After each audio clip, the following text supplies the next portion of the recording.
In the magical forest of Silverwood, there was a healer named Dr. Elyra, who was known by everyone for her incredible powers.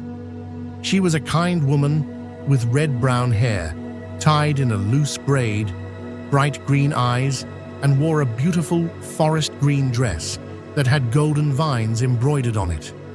Elyra lived in a small, stone cottage hidden deep in the enchanted forest.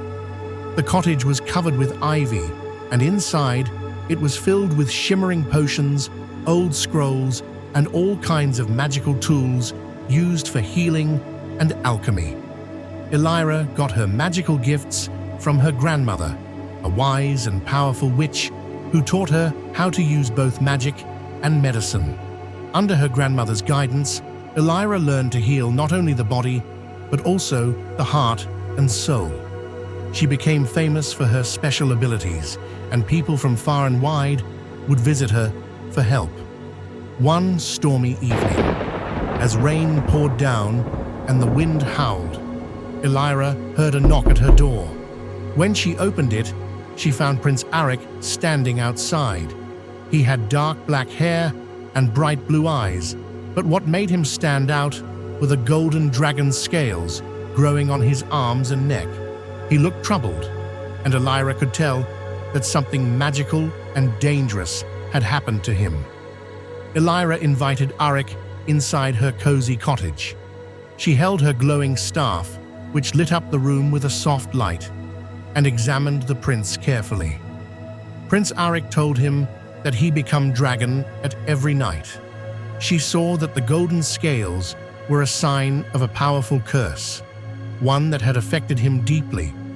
Elyra told him that the curse was ancient, tied to both magic and strong emotions, and it wouldn't be easy to break. To fix it, she needed a very rare herb called the Moonblossom. This flower only grew in the dangerous Crystal Caverns, and it could only be found under the light of a full moon. Aric agreed to go on the journey with Elyra, even though he was scared. The next morning, as the sun began to rise, they set out through the forest. Elyra walked with grace, her green dress flowing behind her, while Aric followed, his transformation becoming more visible with every step. His skin was changing, and the golden dragon scales were spreading. The forest around them seemed alive, with whispers in the air and the sounds of magical creatures hidden in the trees. The path to the caverns was not easy. They had to pass through magical traps and avoid the restless spirits that roamed the forest, trying to stop them from reaching their goal.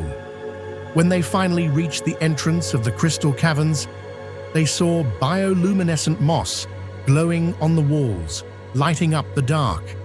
The air was thick with magic, and Elyra's glowing staff helped guide them as they ventured into the cave. Inside, the walls were covered in shimmering crystals that sparkled like stars, casting colorful lights in every direction. They moved deeper into the cave, following the path that led them to the Moonblossom. At last, they found the flower. It was beautiful, glowing like silver, and it bloomed in the middle of a pool of bright, magical water. Elyra carefully approached the flower, her green eyes focused and steady.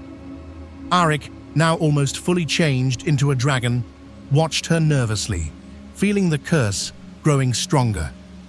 Just as Elyra was about to pick the Moonblossom, shadowy figures appeared from the walls of the cave. These were the guardians of the Moonblossom, magical creatures meant to protect the precious flower. Elyra didn't panic. She raised her staff, and its light flared up brightly, lighting up the cave. With her calm voice, she spoke to the guardians, explaining that they only wanted the flower to break the curse and help Prince Aric.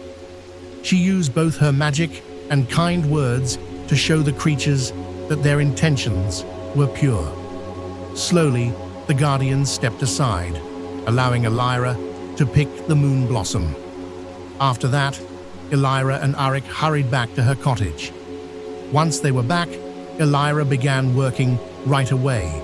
She carefully mixed the Moonblossom with other rare magical ingredients, her hands moving swiftly and precisely. She chanted words of power, her voice soft but strong as she brewed the potion. Aric sat nearby, his body almost fully dragon-like now, but his blue eyes filled with hope.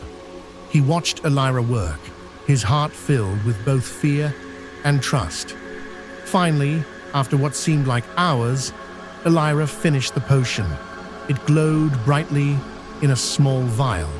She handed it to Aric, her green eyes full of hope and kindness. The prince took the potion carefully, feeling the weight of what it could mean for his future.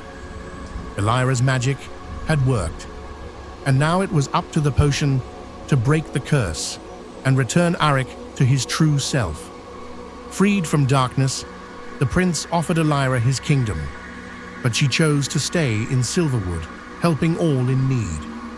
Her legend of compassion and courage spread, proving even the darkest curses can be broken